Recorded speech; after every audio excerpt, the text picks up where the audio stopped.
Oh, baby, oh, baby, oh, baby. We are live. What an episode. I am here with the super panel that was promised. I got Jemma from Secrets of the Citadel.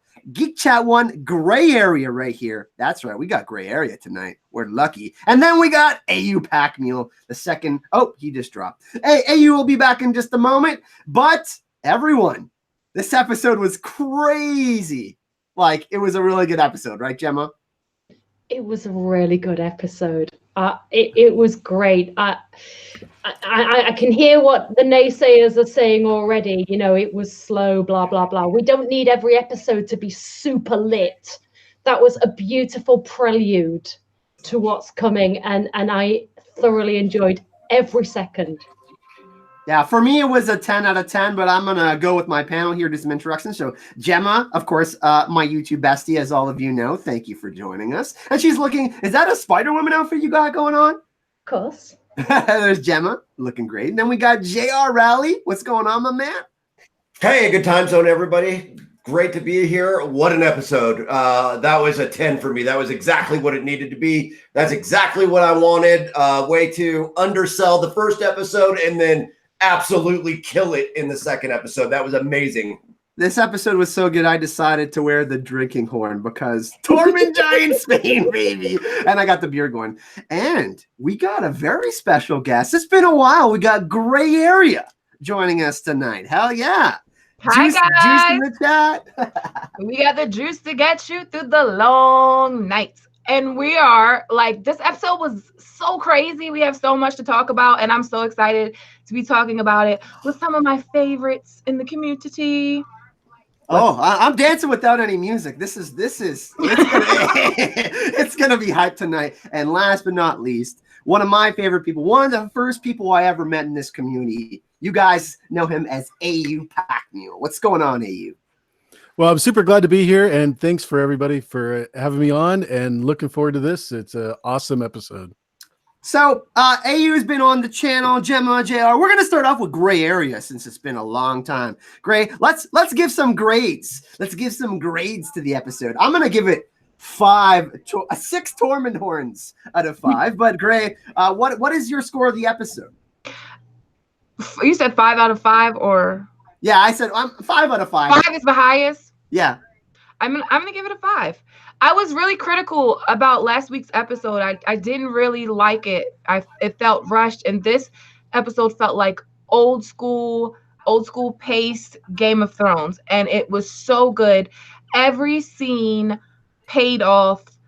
Most of the scenes I was crying.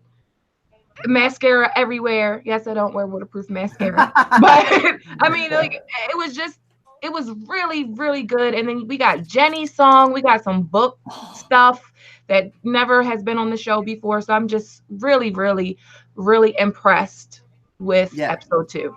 Episode 2 hit us right in the feels, right, AU? Like, I think there was 3 moments where I cried. Definitely the Theon, Brienne one. And the little girl talking to Davos with that moment was like, holy crap. But AU, it hit you in the feels, right? And what was your score of the episode? I would give it a 9.5, only because I don't want to see Maisie Williams naked ever. Other than that, yeah, it was great. Wow. Before we get into my other 2 co-hosts here, we have a couple of donations. Maura Lee, right before the stream. Hype and love to you, Kyle. You're a fantastic guest, and to everyone in the chat. So spreading some love. Maura Lee, thank you very much. Letitia Williams. We're going to talk about Sam a little bit after. Thank you for the $5 donation. And Darlene Wakefield with the donation as well. Jemma, geez. You said it was an awesome episode. We were a bit critical of the last one. Of course, we waited quite a long period to get to episode 1 of season 8. Now we've had a little bit of time to digest, rewatch all this stuff, but this episode, it was really nicely paced. It was beautiful. I don't care for your 5 out of 5 rating system. I give it a 10 out of 10. It was beautifully paced.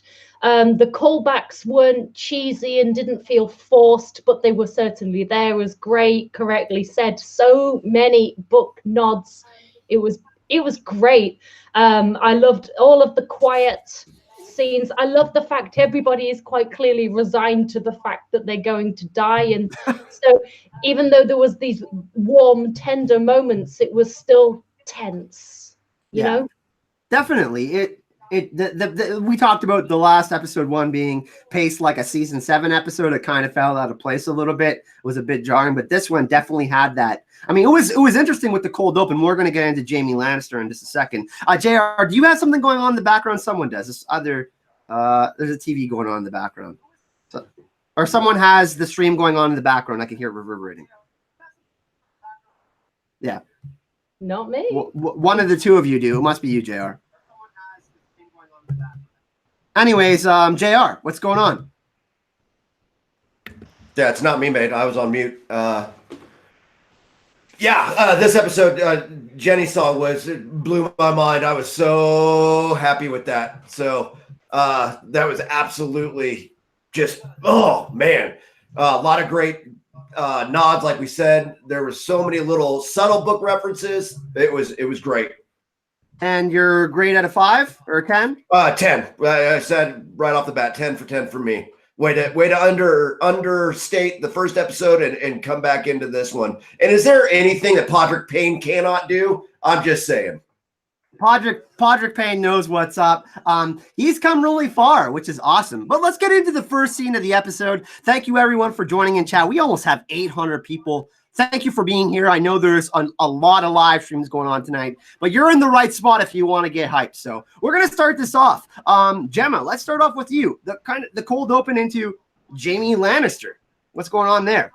I kind of appreciated the fact that they didn't take too much time over that.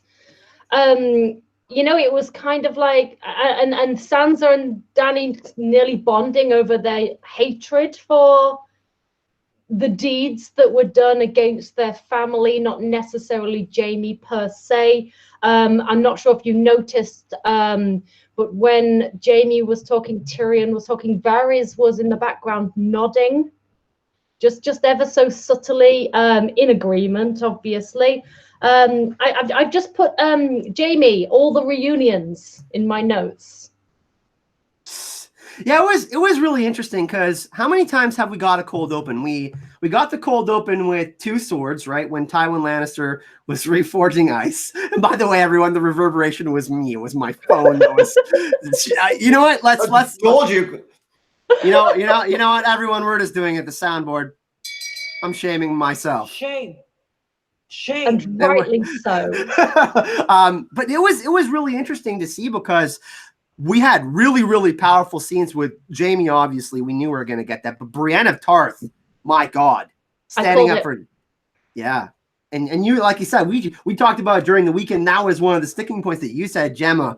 Like we had, and Gray Area, you talked it in your video too. The 2 rows of people, the two tables with all the different people situated at them. I remember you pointed that out in your video that we would have different voices voicing their opinions on obviously Jaime Lannister, the Kingslayer, being in the North. So I thought this was a really interesting scene to open up the episode with. What are your thoughts on that? I love that scene per se. I wish Bran would have gave us some more, like really laid out the cards of what really happened when Jaime killed the Mad King. I thought we might get a little bit more of that, but I'm kind of glad that it wrapped up pretty quickly because the rest of that, that was good, and then the episode just kept getting better and better. But one part that I really liked was Sansa. Sansa really impressed me in that like little trial meeting thing because Sansa said, I trust Brienne with my life. He should stay. Like, there was no question. Once Brienne spoke for him, she trusted him. And I didn't even think about that, about Jaime giving Oathkeeper to Brienne to protect Sansa and sending her to find Sansa. And I didn't even think about that part of it in my video. So, like, I was just like, oh, yeah, that's right. And then Brienne just speaking up and Sansa immediately saying, oh, yep, if she wants him to stay, he can stay. Yeah, really interesting. We got a few more donations. I'm with you, Gray. Linda Presida, who has a $20 US donation, says, what do you think about the way Dany lifted her hand from Sansa after their talk? I found that very, very interesting. Obviously, they're trying to set up this schism. But Sansa was really smart in that moment, too, because Sansa pried her for information. She She played with Daenerys, playing nice, but at the same time, while playing nice, she tried to get as much information as she could. And we criticized, a lot of people were criticizing the writing in the first episode, well, trying to make Sansa smart, but she really showed it off this episode. She showed the level of maturity that she's achieved over the past, over her journey. JR. She just proved without a doubt that she is not a pawn. She is a player. And how politically astute of her to ask what of the North? Well, what about everything afterwards? Well, what about that? I mean, absolutely spot on. And Dan and Dave, the showrunners, said there were central themes to this season. We always know that power has been a central theme of Game of Thrones because of the Iron Throne and how similarly it corrupts people to the One True Ring and Lord of the Rings. We've spoken about this on the channel, so it is interesting to see what Dany does in that scenario with Sansa, because Sansa is trying to be sincere and trying to see what her genuine intentions are for Jon. And Daenerys is there. She's being honest too. She's like, I love Jon. I'm here. I would go for the Iron Throne, but I'm here to fight for that too. But there is that slight hesitation. JR, you got a donation here from Jared McKinnon. He says, for JR's hat, go Knights, go. Did they win tonight? Go Knights, go. They are in overtime right now with the Sharks with 3 minutes left, tied 1-1. And by the way, we just hit 1,000 viewers. That's a record on the channel. Holy crap, this is awesome. I'm loving this so much. I am so happy. AU Pack Mule, what are your thoughts on the whole trial scene? There was a few moving parts of it. Jon didn't seem like he was too happy to have a bigger role in it. He was just like, Jon definitely is showing that he doesn't want to be king. He wants to do other things. He's more concerned about fighting the army of the dead, but that was an interesting part of the trial too. Yeah, I thought it was great that Bran wasn't there, and the scene afterwards by the weirwood tree was really cool, saying, if I told him you pushed me out of the window, you're probably not going to be alive. So yeah, I thought that was a great nod.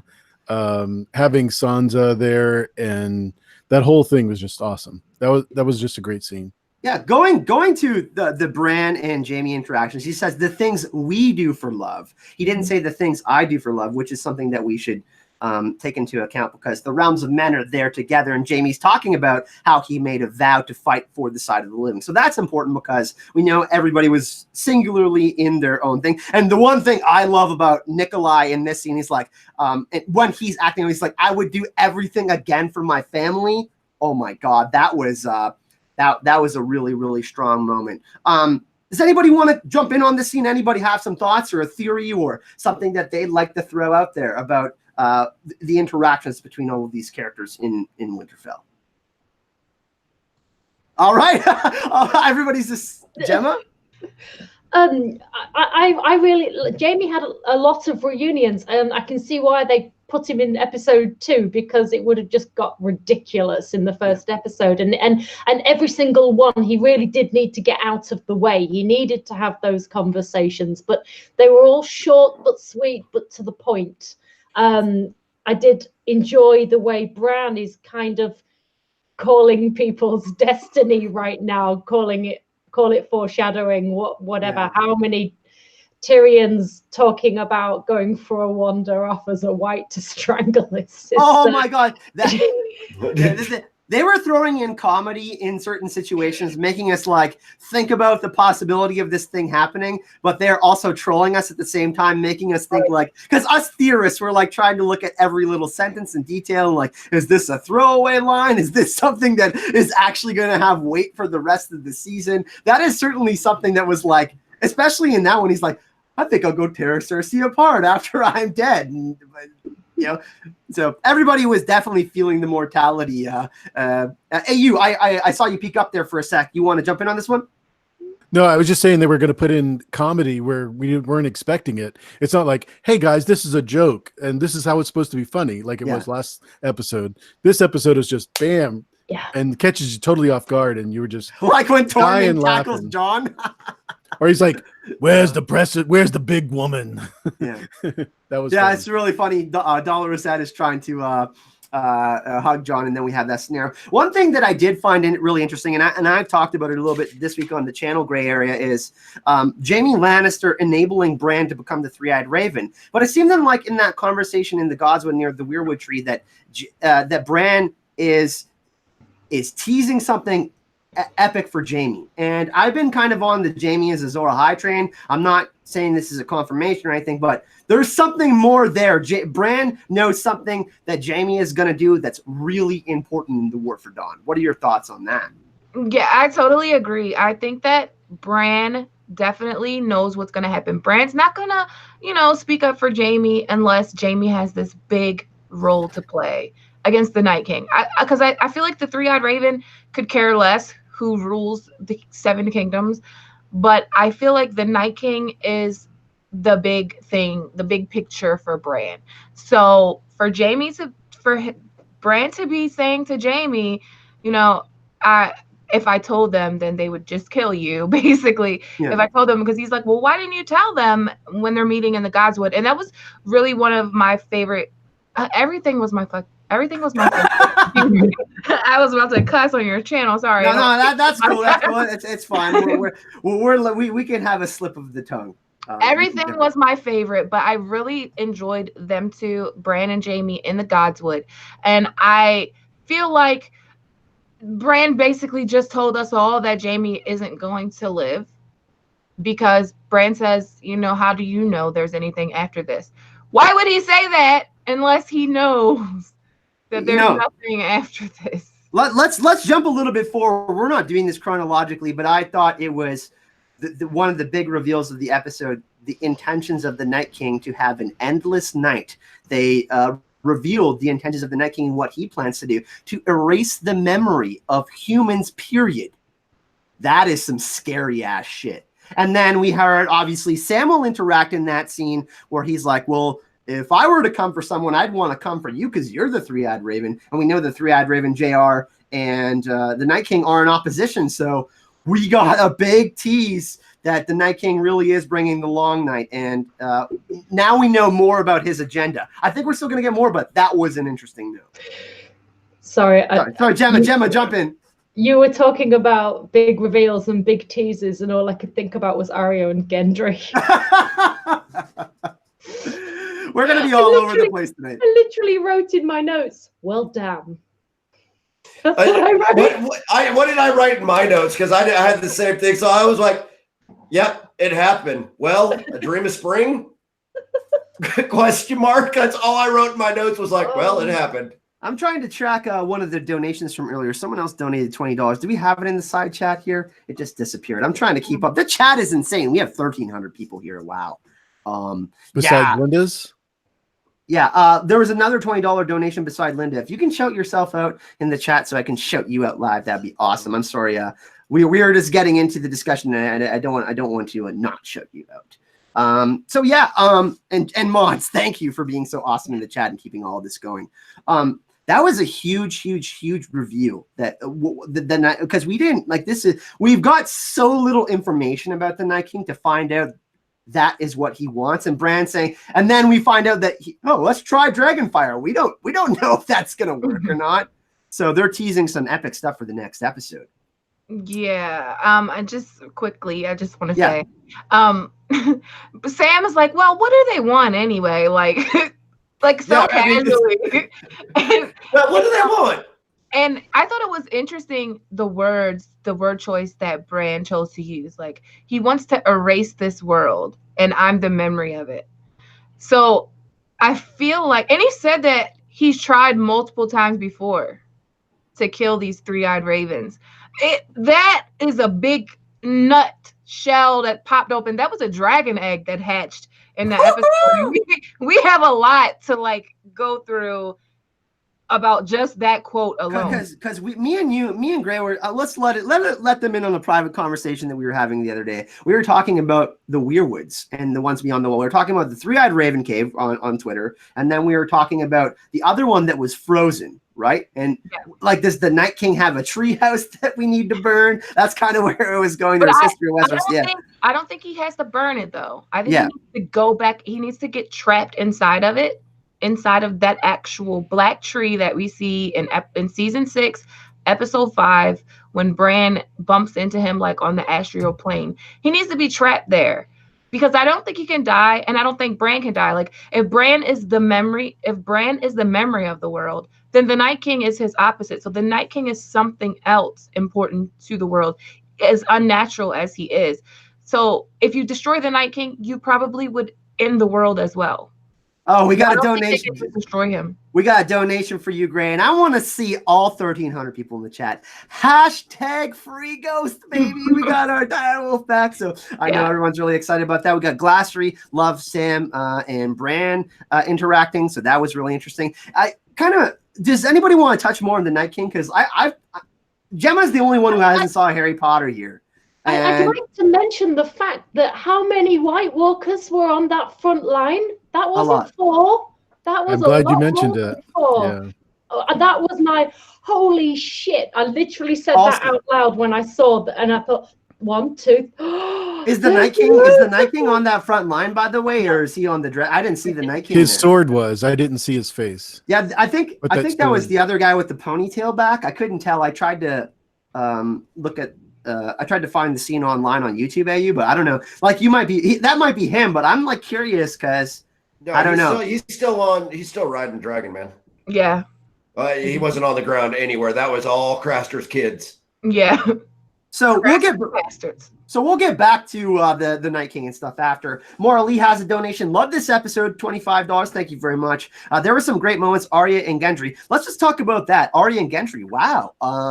I've been off that train, but that happening, like there was a lot. They teased that there was going to be a lot of romance this season, but that happening. Jemma, you said you were shocked. JR, what were your thoughts on that? I was like, whoa, I couldn't believe that happened. It was a little cringe for me. I get it. It makes sense. I just go back to when you were talking to Joe last year at the con and how just disgusted he was about shipping. And now maybe that was kind of the deal to put it off and make it not a thing. You know what I mean? But it was a little cringe for me. By the way, if you guys follow me on Instagram, you guys will know that I got to hang out with Joe Dempsey at Con of Thrones last year. I know I'm name dropping right now, but I got to do the reenactment scene where I called him we did the leaner, shorter scene. So go check that out, and I make fun of him on Instagram. He was cool enough to do that with me. Kyle name dropping? What? Yeah, no, that's not a thing, is it, AU? I'm sorry. I got to chill with Joe Dempsey, guys. But we got the weapon reveal, AU, and there was some pretty sweet music, obviously, in the Gendry Arya scenes there. But is Gendry going to die, though? I don't know. This seems like kind of a sweet moment. Gray might be onto something that, Gendry could meet his end. All these people that were having nice moments like Jorah, Gendry, Theon. Grey Worm. Yeah, Grey Worm is gone. I literally wrote Grey Worm. Can't go to North. He'll get killed by butterflies. Rest in peace, Grey Worm. Gemma's literally got a notebook right now. Yeah. How many pages did you get tonight, Jemma? I'm on 4. 4. Yeah, 4. 4. We got another donation, KCC. She's talking about the Arya Gendry thing. I feel like Arya Gendry hookup was to humanize Arya for us, where she has seemed unfeeling since she has returned to show us that she is still herself. Yeah, it was really interesting because the music when she's first observing Gendry is the Faceless Man theme, part of the Faceless Man theme. So I know a lot of people, including our friend George Sartiano, think that Arya is the waif, but let's dispel that. She has her 2 scars from when she was playing the name game and all of that with the waif. Gendry making a shit ton of weapons in there. Arya getting her weapon. It looks like she can maybe dual wield the spear. And in the trailer, she's running for what I think is the Night King. I mean, I did a crazy video on that. But what do you think about that? Is Arya going to be successful with this weapon? I don't know. Yeah, she's going to be successful. That's the weapon that she trained with when she was blind. All right. So that's the one. That's probably what she'll be the best with. Yeah, that's a great point. Everybody and in the dark. Yeah, and in the dark. Yeah, that's right, because she had her final battle with the waif when she stole her face and showed it to Jake and in her kind of exit from Bravos. Lucas Squashik, no question. $20 Canadian. My man, another Canadian. Thank you so much. A boot, no do to boot it. Let's yeah, I don't know. I'm just so hype right now. I'm just saying words. Let's rewind a little bit. Oh, no, sorry. Who wants to go with it? I was just gonna say something about the Gendry thing, about the Gendry Arya scene. Yep. So when I saw it, I was like, oh, this means something terrible is gonna happen to one of them. Mhm. And then I looked back at the trailer where Arya's running, and you can't tell who she's running from, but it would be heartbreaking if it's Gendry. Because you know what? Like, when is the Night King arriving, right? Like, they're right there, right? So, like, maybe, like, a part of them are there. Maybe the Night King comes around the back with Viserion or something. Because in the teaser trailer, for those of you who have seen it, Daenerys says the dead are already here. So that's the final part of the teaser trailer for episode 3 of the Battle in Winterfell, and that is certainly concerning. John. Oh, sorry. Sorry, no, it's okay. And then John says the Night King is here as well. So announcement that the Night King is going to be at Winterfell, which we knew was most likely going to happen. And it looks like Viserion is there as well in the teaser trailer. Chandler Walker with the donation. If you could fit this to the books, how? Man, don't ask me to do that. I appreciate the donation. The Gendry and Arya into the books. Specifically, what do you mean? Point it out and let me know. It's more likely in the books, it's kind of like even less likely than in the show. Yeah. I don't think it's likely at all in the books. I mean, I thought of them as more like a big brother, little sister kind of relationship, not a romantic one. And even watching it was like watching my daughter. Like, I don't know. We've grown up with them for so long, and it is like seeing that. That's what I'm saying. It was a little cringe for me. I mean, I didn't hate it. I'm all for it. I get it, but it was a little cringe for me. So one thing that was really interesting that we talked about is the way they're setting up the character of Tyrion for Game of Thrones season 8. A lot of people have been on the Tyrion is going to betray people train, but this episode it looks like he's just straight up making mistakes. I think. AU, what is your thoughts on that? Tyrion obviously seemed pretty upset. Like Daenerys, like just reamed him out. Jorah obviously had the chat with Daenerys, telling her to go chat with Sansa, but also to think about Tyrion's sincerity, even though Cersei is his sister and all the things that have went on. So, what are your thoughts about Tyrion? When you grow up with Tywin as your father and he has your wife raped by a bunch of people, and then all of the horrors that he's been through. You're going to make mistakes when it comes to things of your family.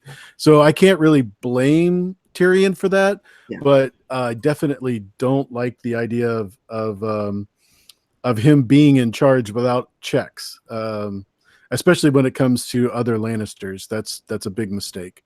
Even Dany said, in this episode, what is he going to wait until he gets the right opportunity and then kill me? So, she's smart enough to realize this is not a situation where I should just leave him unchecked. One situation that was really interesting, AU, to play off what you're saying is Jaime was like, yeah, Cersei's really pregnant. Is she, though? Like, I mean, she looks upset and she's drinking wine and stuff like that. But how do we know that she wasn't also deceiving Jaime? Which would mean the conversation that Jaime and Tyrion have, that one right there, because Jaime's confirming it for Tyrion that she's really pregnant right there because Tyrion trusts Jaime. So that's an issue if she's deceiving both of them. We know that she was when Jaime left or, believed to be. So it's possible that something's happened since then. That's not a confirmation. I know it's only been a week since he left Winterfell King's Landing, relatively speaking, but that's been a year and a half. So anything could have happened. Great thoughts. Sorry, go ahead. Speaking of Cersei and King's Landing. Yep. Right. Cool. We may not even get her at all next episode. Like the second half of the season might just be all like King's Landing, like retreating shit. We got actually, JR, I want to pose this one to you because Linda brought this up and me and you have talked a little bit about Jorah and Dany. Loved JR. Linda says, love Jorah's talk with Dany to lighten up on Tyrion. Then she gave Tyrion some support by saying she needs him to be safe in the crypts. Later on, when everybody is doing the battle plans, she talks about the importance of Tyrion's intelligence. And we heard Sansa be referenced in the last episode, how they were talking about her being intelligent. And of course, she scolded Tyrion. So what were your thoughts on that? Do you think that that's a smart idea? I mean, they were kind of setting up like the last shot, like the Battle of the Blackwater a little bit, where they are all getting prepared for that moment. So what were your thoughts on Daenerys saying, hey, Tyrion, you're important. I need you in the crypts? Was that actually her protecting Tyrion, or was that like her being spiteful? No, that was her acknowledging his intelligence and why he's hand. Because one of the first lines he gives is that his job is on the line, and he's not surprised if Jorah wears the pin or Varys wears the pin next, because he's going to be done in a matter of time. So that's her reaffirming that he is the hand of the queen, and that his position is to be intelligent and to be the strategist and to be the one to see them through with plans and recreating this world in a new image, not falling back to the wheel that existed before, which is also interesting when it comes to the crypt talk with Jon and Dany, but we'll get to that in due course, I'm sure. What you just mentioned, JR, was really awesome, was because we got to remember the conversation that Dany and Tyrion have before Daenerys goes out. Tyrion tells Daenerys she may not see the change in her lifetime that she wants to see, as far as like the wheel breaking and stuff like that. So we got an awesome donation. Carl Childers, this is for the whole panel. This is a cornucopia of Game of Thrones town here. Only the cast being assembled is more noteworthy. Whoa, that's amazing. Thank you. I am glad you're all on the same page in this stream. Please do this again. Good job all, especially to our fair ladies. Great Arya and Jemma. And you know what? They deserve an air horn sound for that. So thank you very much for joining us tonight, ladies. And I know Jemma doesn't like the soundboard, but that was for our friends, Great Arya and Jemma. We got another donation. My goodness, more elite. We'll talk about that a little bit after the Jaime and Brienne scene we're saving for last, for sure. And another donation, Ghost Brienne, Jenny of Oldstone, Midnight Predator. I just finished the episode, Arrived Late. Arya Gendry felt shallow. Yeah, we just talked about that. It was definitely interesting. Where do we want? Sorry, go ahead. Chandler Walker as well. Oh, Chandler Walker, that's right. What about the crypts? A safe haven. Yeah, Gendry mentioned the safety of the crypts, and then of course there is multiple mentions of people like people that weren't as good of fighters as other people going to the crypts. So are the crypts safe? Actually, let's bring this up right now. This is a really good topic because Gray Area is rubbing her hands together. Let's throw this to Gray, and then Jemma, I know you got thoughts about this too, so we'll do you next. The crypts of Winterfell are, I believe, warded by the same magic like Bloodraven's cave. So in the high nerdery of Game of Thrones, which is the Song of Ice and Fire, which is like, if you watch any of my videos or Gemma's videos or Kyle's videos, then you probably heard some of these thoughts before. So Winterfell was built right after the Long Night by Brandon the Builder. And Winterfell has been added to over time, but the original part of Winterfell, in my opinion, is the crypts of Winterfell. And at one time, the crypts were actually a secret tree town of the Children of the Forest. So that weirwood at Winterfell, underneath of that was a whole weirwood cave, like Bloodraven's cave beyond the wall, the cave that Bran is training in. And that crypt, secret tree town, was transformed into a crypt. But all of that magic is still there because Winterfell is attributed to Brandon the Builder. All of the other stuff he's built is magical. So we have the wall that's supposed to protect the dead from passing. Storm's End is another one that's supposed to, the Melisandre has to get rowed by Davos like into the gates of Storm's End before she can have the shadow baby, because the shadow baby can't get into Storm's End. So I definitely think that the crypts are well protected, and they're gonna go down there. So for most of you have read, most people are book and show or book and show people, but some people are just show. The magic of the old gods. Winterfell is right at the center of a big weirwood network, and that's really important because we get the magic of the old gods, like Gray Area was saying, at the Three-Eyed Raven's cave, which is perhaps protecting the crypts. Jemma, what are your thoughts on this secret passage? We know that we got that intriguing scene with Davos and the little girl where she wanted to go fight, and I cried at that scene. I was like, oh my God, she wants to go fight. But like they convinced her to go down there because they know her chances are slim to none if she's out there fighting whites and stuff like that, right? So I only shed a tear at one scene, and it wasn't that one, but I am significantly harder than you. So that's probably why. But crypts, yeah, just to add on what Gray was saying, really, it feels very much, you know, if you look at the histories and the lore, that the crypts were the thing that Bran the Builder built. That was his goal, that was his mission, and then the rest of Winterfell was kind of built up on top of that over the generations.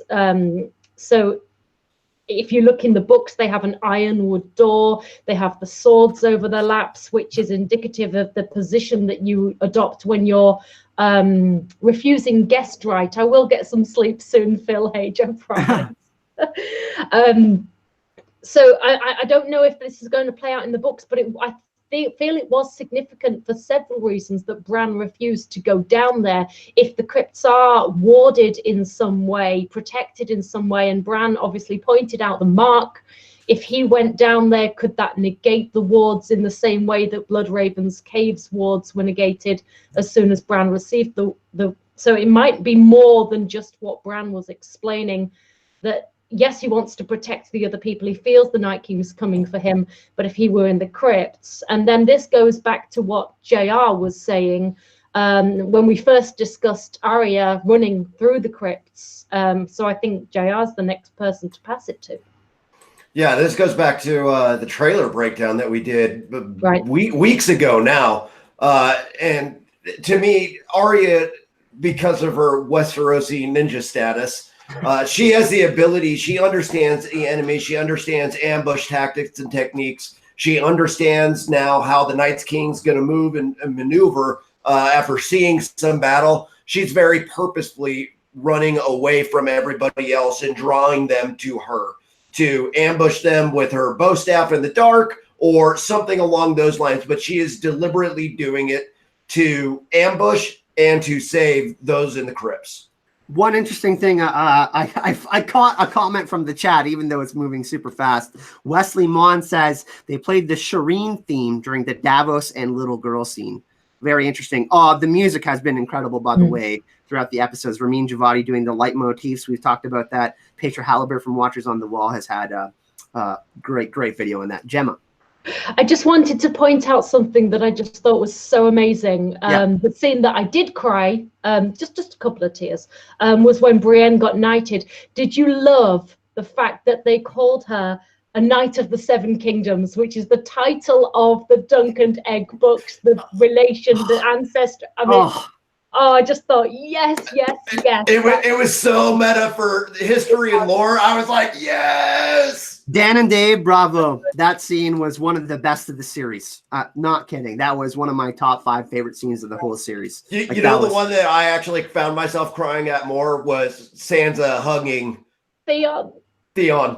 Like that for me was like, to me, this episode really revolved around redemption. Because we had several, the reoccurring theme was redemption as we went through it, right? We have Jaime's redemption by Bran, Jaime's redemption by Brienne, and defense of Brienne. Another point where I, teared up is Brienne defending Jaime in the very beginning of it.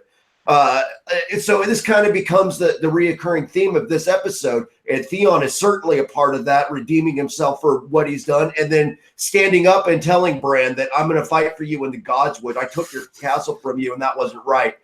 So I'm going to die defending it. So that's what he's going to do ultimately. I don't think Theon's long for the world in Westeros. But they were teasing him and Sansa's special bond. I really hope he makes it because they're perfect.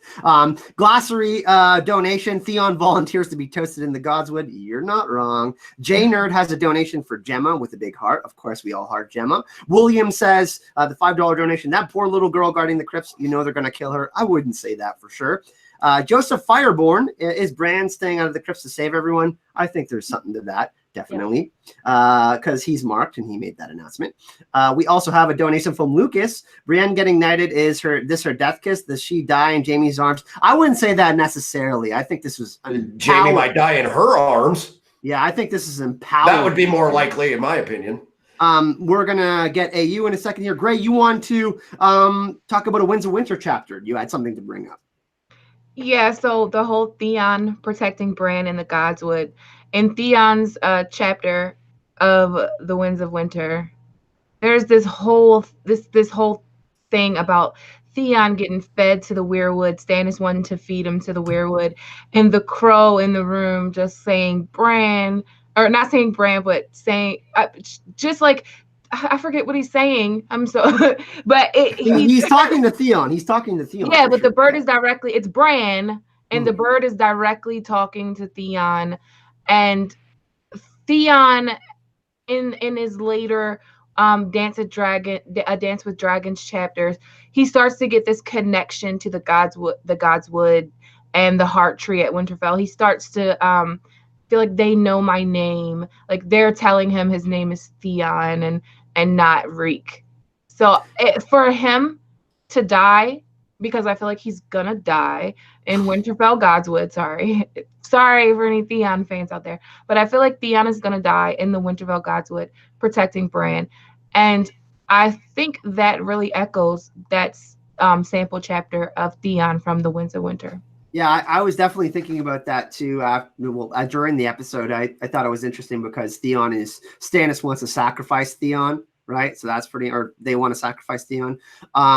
What's really interesting too is the White Wolf, another donation, the Ironborn to protect Bran, symbolic of the crypts. The words of House Greyjoy, what is dead may never die. So I don't know if that's teasing the dead Winter Kings of the crypts of Winterfell or anything like that, but that's kind of an interesting thought, White Wolf. And we'll get to your donation in a second, Philip.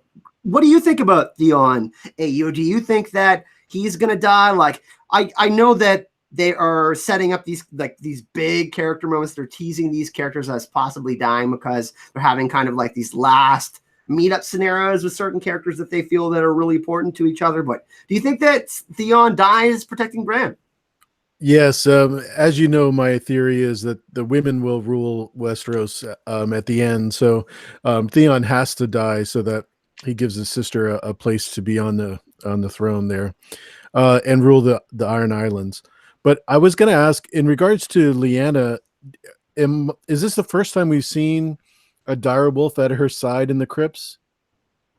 Because I noticed it pretty prevalent, and I don't know why.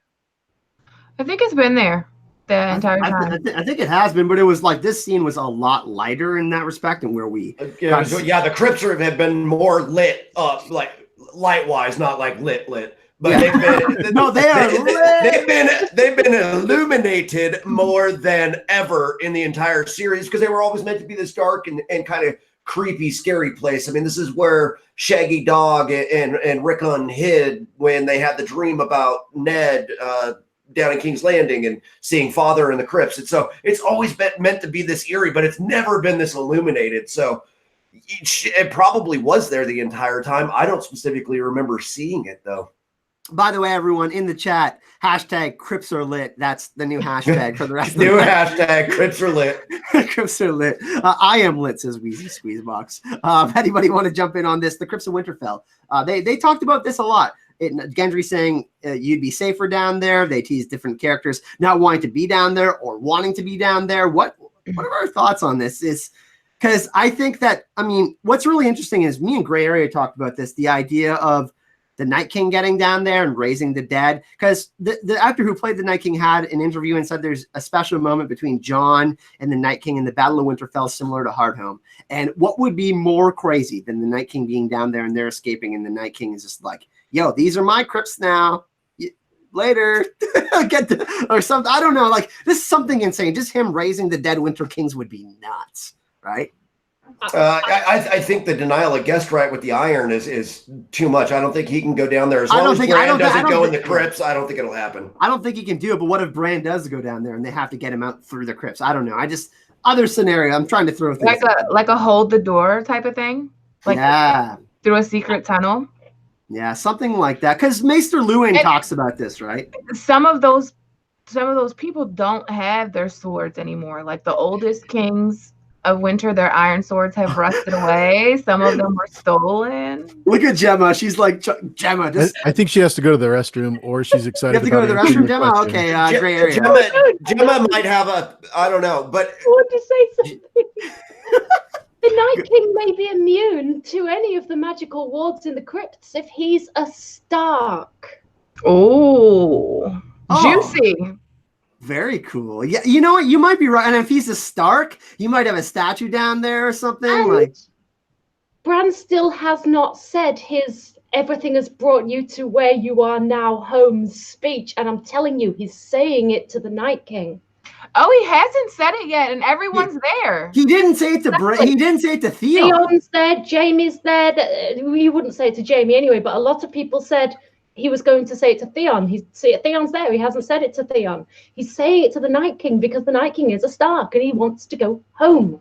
By the way, we have some awesome people in the chat, the normies. They just hit 100,000 subscribers a little while ago. They're saying hashtag Azor Ahai. I got to meet Siraj at Patricon in LA. So shout out to you, my man. Love your channel. Love your reactions. Let's show some love to any content creators. There's so many awesome people that are live right now, and you choosing to be here with all of us is like truly awesome. So let's continue this.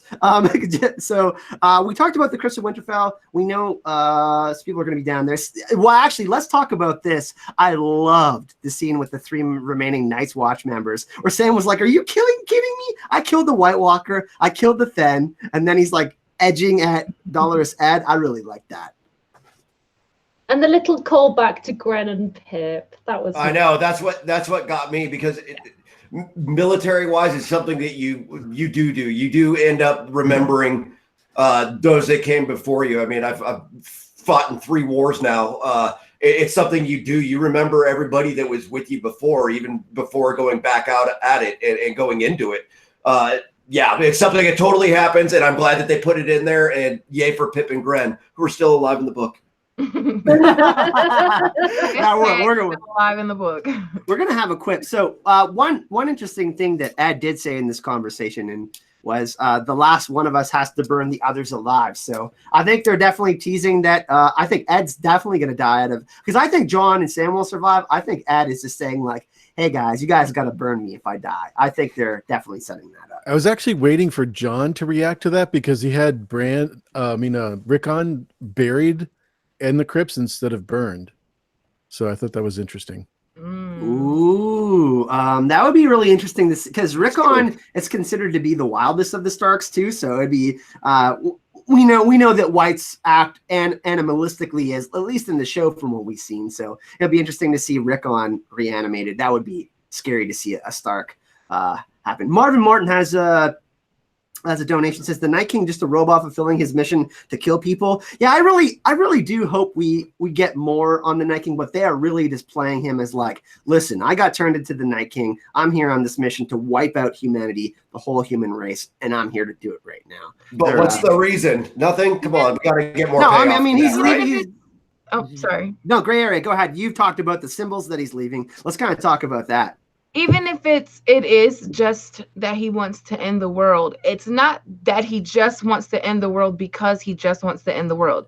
He wants to do this because something awful was done to him. Mm-hmm. He was taken, tied to a tree, and dragon glass was shoved into his heart, and the children of the forest performed some ritual on him to make him into what he is, to protect them from men. And when they decided they didn't need him anymore, didn't want him anymore, they discarded him. And I believe they created the 3-eyed raven. And in opposition to combat the Night King. Right.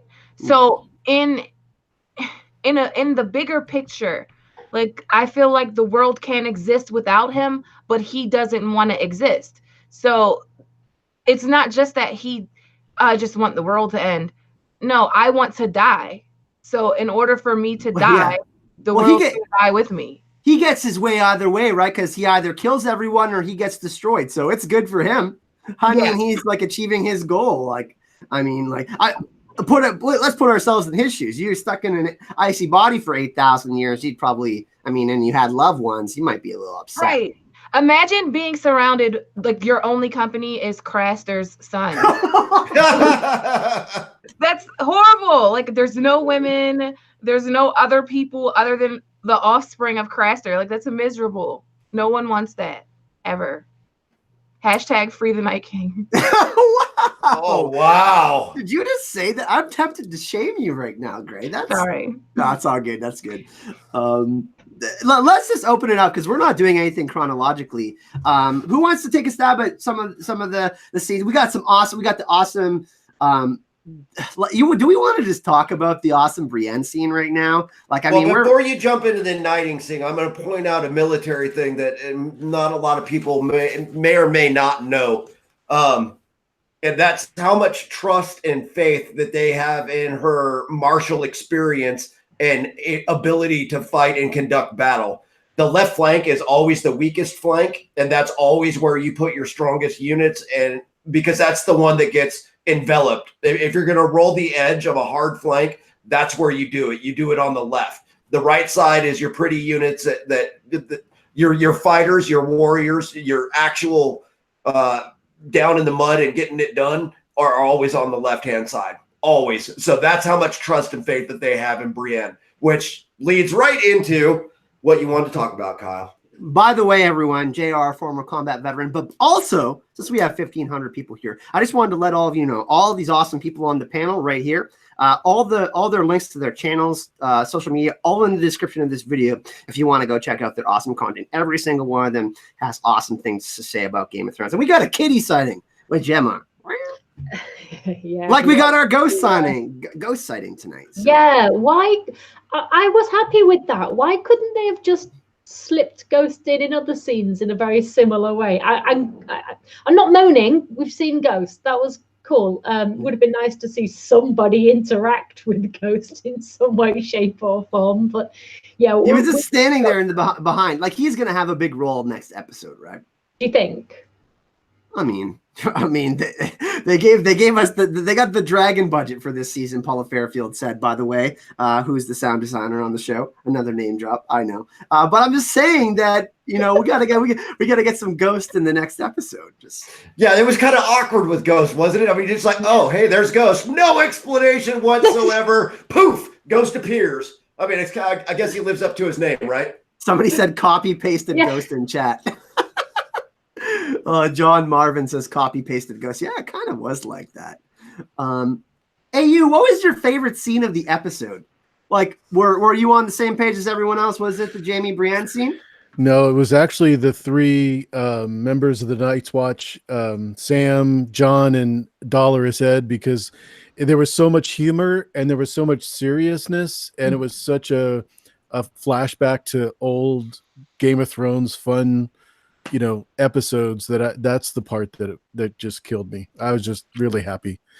We got a lot of reunions in episode 1, so I was kind of skeptical as to see how much of that we were going to get in this episode, but we know that the next episodes it's going to become more serious as the stakes become higher and higher, right? So that's something that we definitely got to consider. And I think that the reunions in this episode, like I just love the Lord of the Rings, like the Pip singing thing, like the Podrick singing the Jenny song was like, I could not believe we actually got that in the episode. Everyone, like that was fan service right there. People talk about fan service. That was good fan service. So yeah. that was really awesome. We got another sorry, go ahead, Jim. No, we haven't talked about Jon and Dany yet, and specifically Dany's reaction. Yeah, that's an interesting one, right? Well, Gray's going to come back in a second. And then we can all talk about Jon and Dany, because that's a big one. That has big implications. That's one of the biggest. I mean, right. The biggest scenes between two of the biggest characters. So we're going to wait for Gray. She's just grabbing her vape. She can be right back. Sad says 27. Brienne's being knighted just means she will die. I don't know. I mean, I don't think so. I think Brienne has a better chance to survive than Jaime, definitely. Yeah. I think it is, and I think if Jaime is marked for death, he's going to die in Brienne's arms, and one of the closing sequences is going to be book writing with Sam and Brienne as the commander of King or Queen's Guard, whichever it ends up being, and writing in Jaime's deeds. By the way, the first ever mod on the channel, the original David Adams, says, now we know what Pod did to the Whores in King's Landing.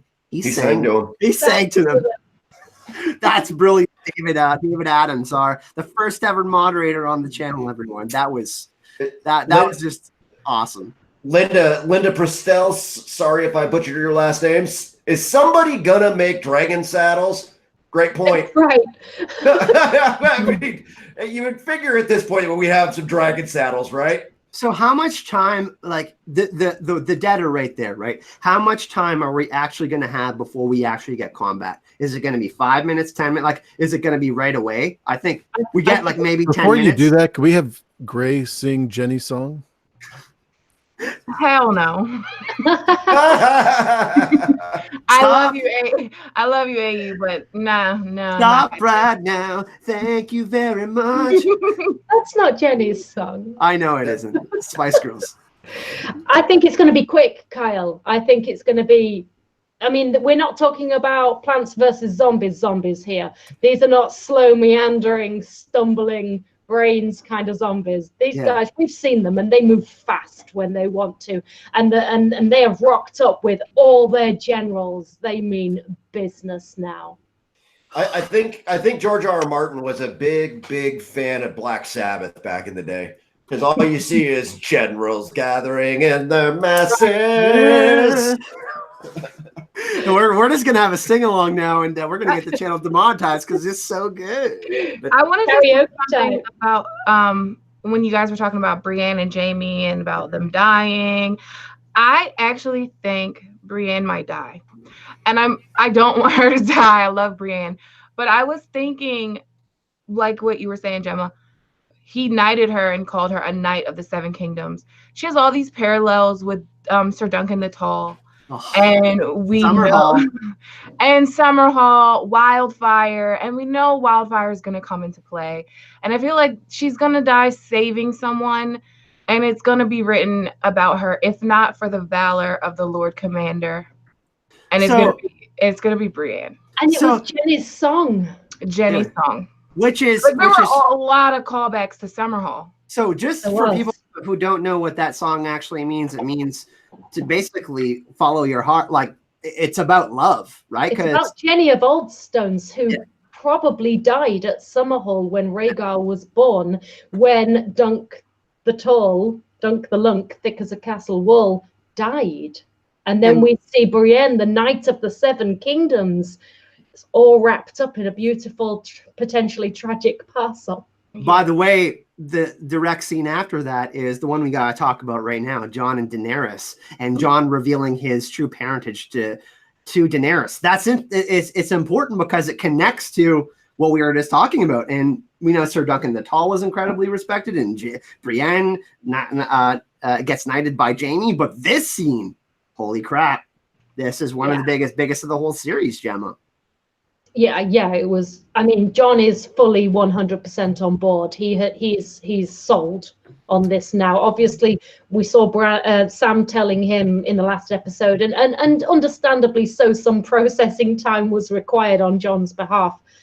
He spent 90% of the episode awkwardly avoiding Dany, and then obviously reached a point where it had to be addressed, and we knew that at the most tense moment, that's when the three horns were going to blow, and of course they did. But Dany is not a happy bunny right now, is she? She did not like that information at all. And she also had a kind of similar vibe of a conversation with Sansa, that yes, she's here, yes, she's going to fight for the North, blah, blah, blah, but she's still got her eyes on the prize. So let's talk about this, because I think we need to bring something up and discuss this as the whole panel. I want to get your thoughts next, AU. Amelia Clark she said in an interview, I can't remember who it was with, but she said that the final script for the final scenes for Dany shook her to her core, okay? And that Dany was doing weird things. So I don't want to think that there's a possibility that Daenerys Targaryen could go mad like her father. I still don't think that's going to happen. But the characterization of Daenerys Targaryen at the end of her journey is really interesting, because the last episode that we got, AU, they really set this up. Cersei said, if you want to go buy a Horde of Euron, you can do that, right? And then we heard Davos talking to Tyrion about earning the North's respect. And Daenerys thinks that she needs this respect already. So is Daenerys going to sacrifice herself in the end to protect everyone. Because if we think about it, the Night King and Daenerys are basically like, they're the top of the food chain. Mother of Dragons, Night King, right? Maybe Bran. So what do you think about that? I don't think she sacrifices herself. I don't think that's ever going to be in her mentality. No? She's definitely looking to conquer everybody and then rule, and whatever it takes to do that. One of the things that everybody keeps thinking about with the Mad King is that he had voices in his head. He was captured for 6 months, and put in a cell. There's things that caused him to go crazy. With Dany, we don't have that, so I don't think she's going to go wacko like her father, but I think she has to rule Westeros in Aegon the her Conqueror. grasp. Yeah, more like Aegon. Yes, much more like Aegon. Yeah, absolutely. Because Aegon burns Karen the Black in his castle, and actually, we mentioned this earlier in the live stream, the conversation between Tyrion and Daenerys, where Tyrion says Aegon got a long way on fear. Or sorry, me and JR talked about it on Geekend News today. Sorry, my bad. Right. It's really easy to confuse the two of us, so I totally get that. You guys are both very handsome. I get distracted by both of you, but I think it is interesting that Tyrion has brought that up. They had that conversation, and Tyrion says yes, he did. So, Jemma, you are usually on the ball, and you're usually smarter than I am. So I think you're onto something here. And Dany's been on a Messiah complex, or a Messiah kind of. You cannot deny the echoes of the coming of the Messiah from day one with Dany. And if you're going to look at Jesus, what did he ultimately have to do? He had to sacrifice himself to come back, and to break some the wheel, believers today, just happens to be today. But way to go, HBO. But isn't that John though? I mean, they have the cross and everything. I mean, maybe there's maybe a yin-yang crossover there. But Kieran McLeish, I just have to read out this comment because it made me chuckle. Says Dany looked as though John pissed in her Rice Krispies. Yep. Damn. The chat. By the way, we got 1,500 people here. Like, that's insane. I think you need to pass it to Gray. I think she needs to speak. Gray area. Go ahead, milady. Daenerys is the queen we need. She is the queen that we deserve. And she's not mad queenish. In my opinion, she's sacrificed more than anyone in the story when it comes to sacrificing things and giving up things. She could have easily, last season, taken the throne if that's what she wanted to do. If she had no care for the people or no care for anything else, she could have just taken the throne. She could have burned Cersei alive inside of King's Landing. But she didn't. She went to the north to fight for her people. And it echoes Stannis. Stannis had this thing, I can't remember the exact quote, but it was like, to win the throne, like he was thinking about it the wrong way, to gain the throne, to win the throne. You know what you're saying. So, but he discovered in the end, to win the throne, that he had to fight for the North, because to fight for the kingdom. Yeah, you have to fight for the kingdom to save the realm. Yeah. And I feel like that's what Daenerys is. Daenerys never wanted to be queen. Like early Daenerys, Game of Thrones Daenerys, she wanted the house with the red door. Like this was always Viserys's dream. This was never Dany's dream. But people tried to kill her since she was a kid, like since she was a baby. She had to abandon Dragonstone. People stole from her and her brother. They had to sell their mother's crown. Like she liberated all these people. Will Dany be a good ruler? That's a different question. But in no way do I think she's a mad queen or she won't sacrifice.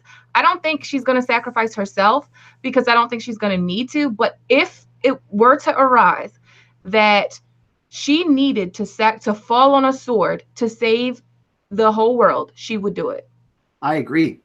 By the way, let's give it up for Gray Area here, because she's right spot on the money with that. And I know a lot of people have been shitting in or pissing in Daenerys's Rice Krispies, as someone so stated in the chat.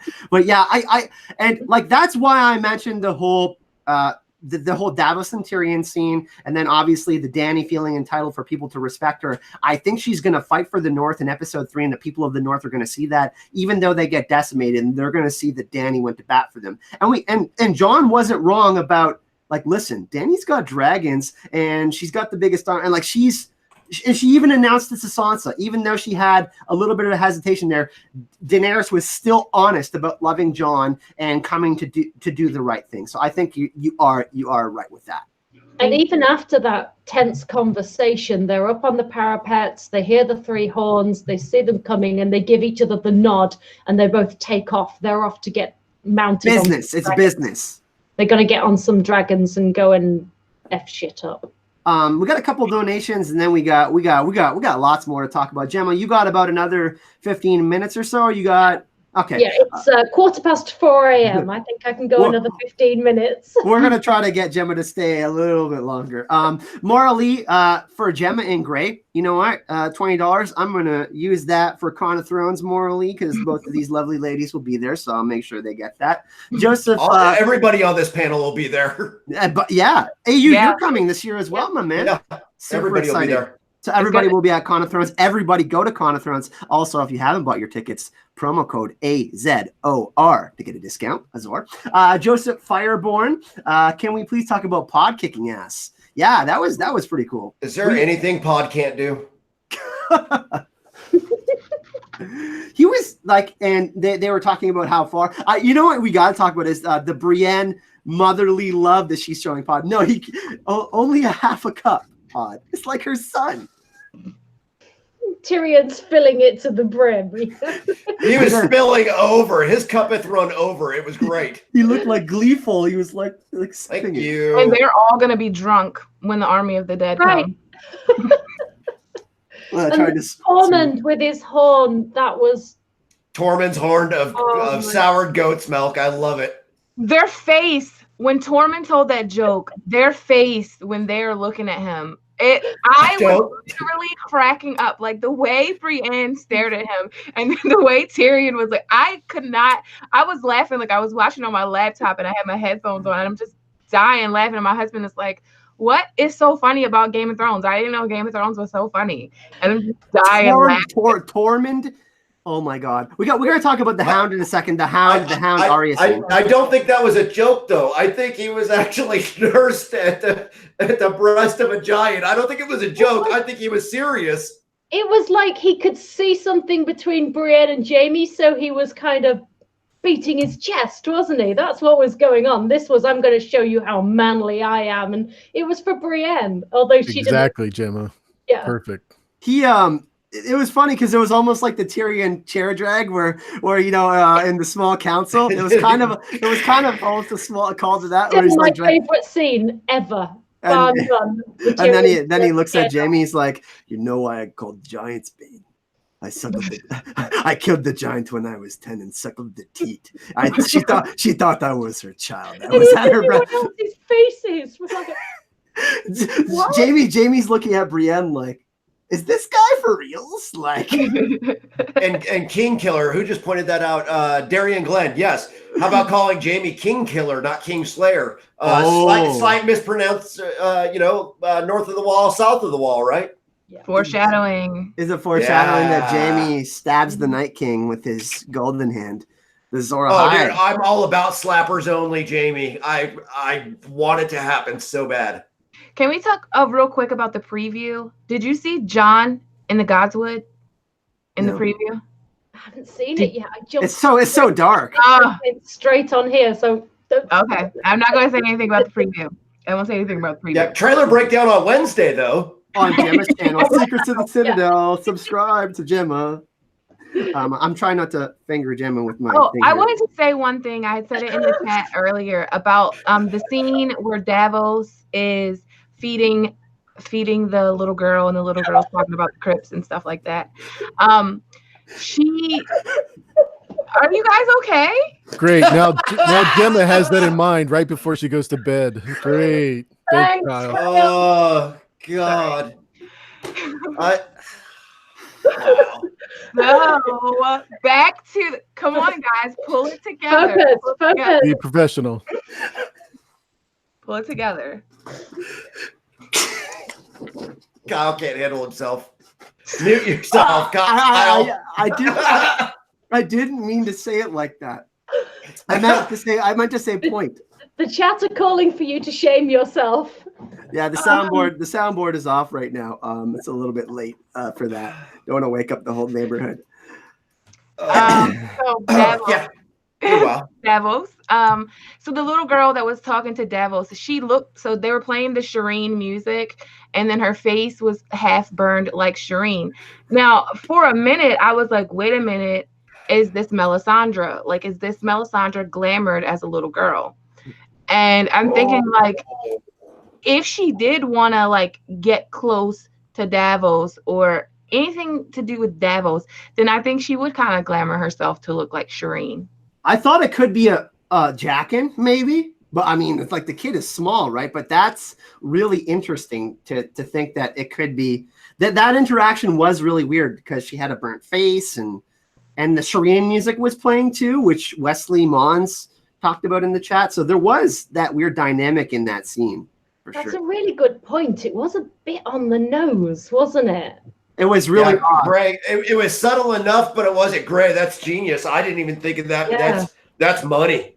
So, Thank you.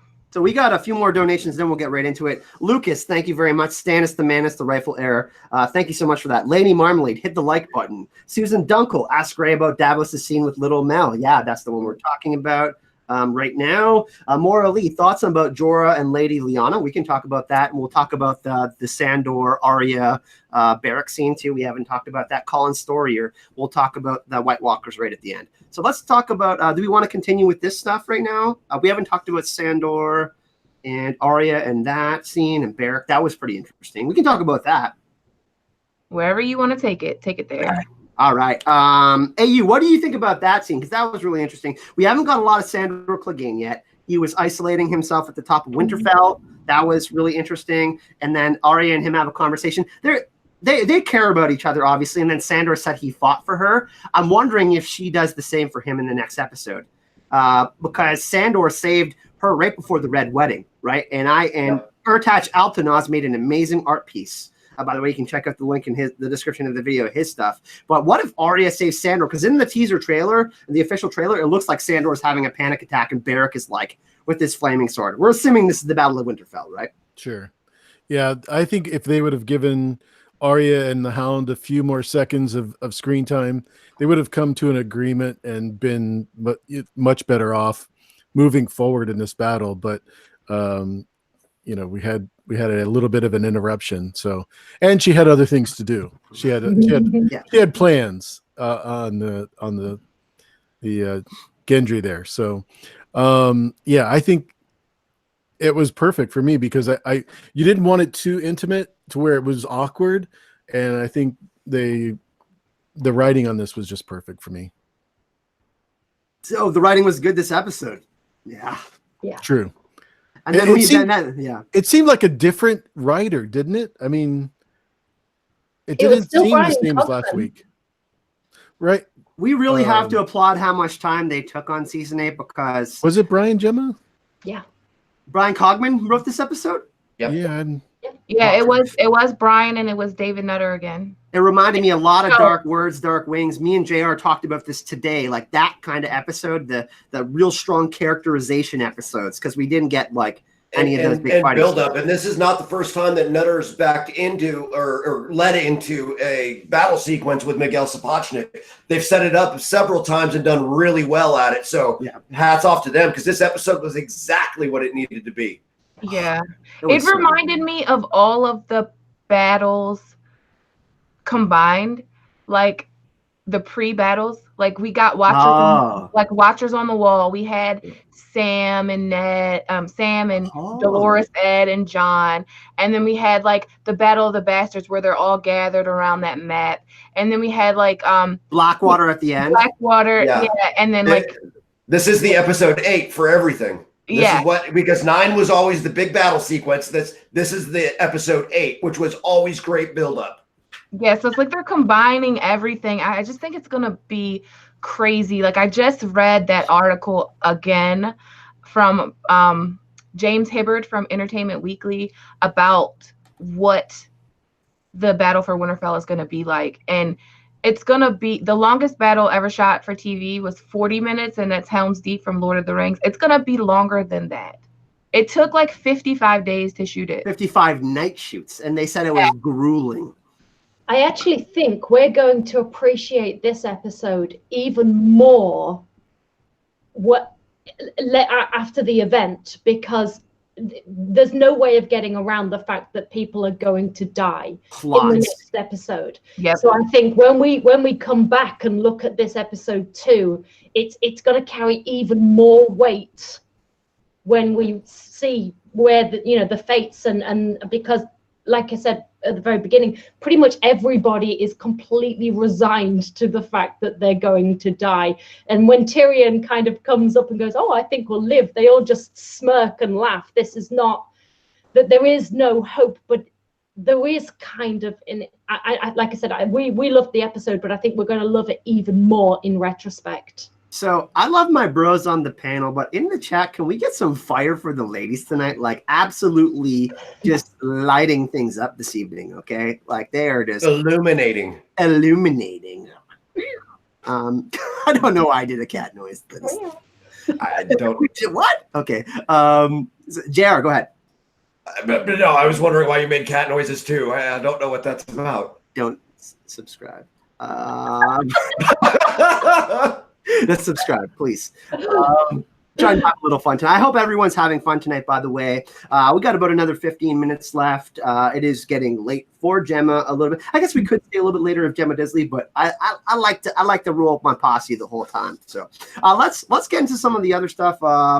Where should we take this? Where do we go next? Let me check my notes. What have we not really addressed?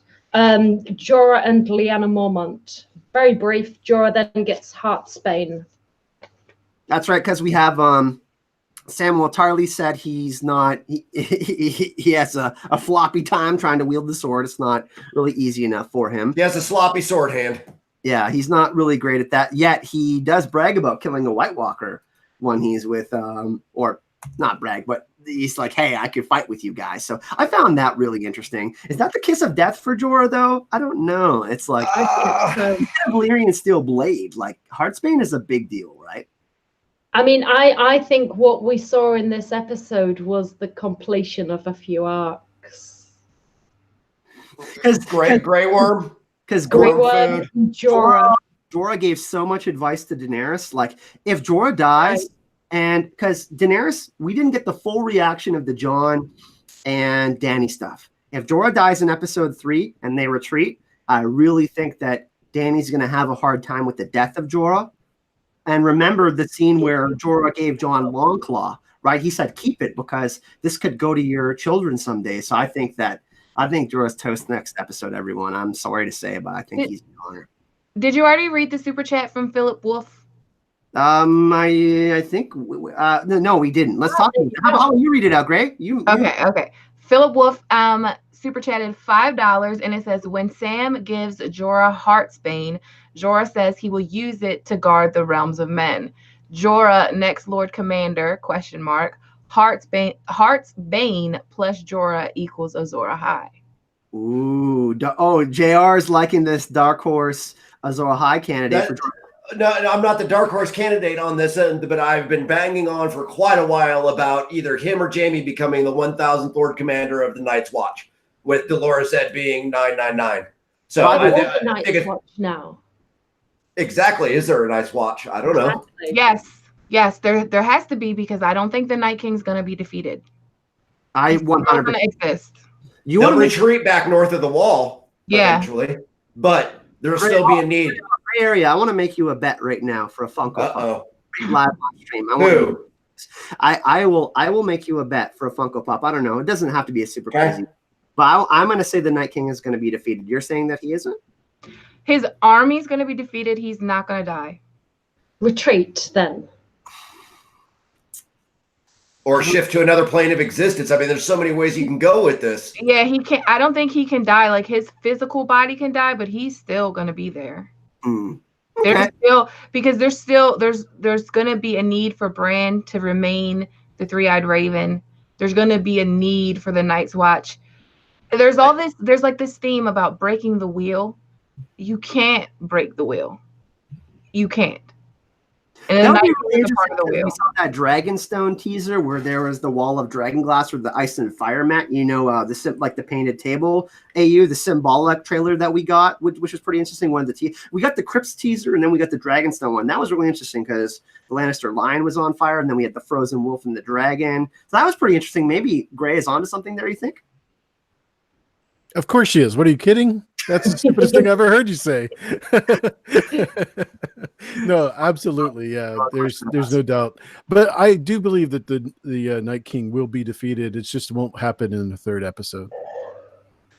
Yeah, I agree. I mean, for the stakes to be at an all-time high, we really got to feel like losing Winterfell again. We heard Sansa talk about it. We just got Winterfell back. So for them to lose it to the Night King, that little foreshadowing there, that would be a huge blow. It is interesting that we don't see anything about the Winterfell castle itself being burned, because you would think that if he had the dragon, he would burn it like Harrenhal, right?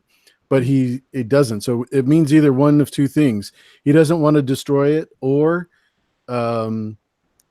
he is a Stark, and he doesn't want to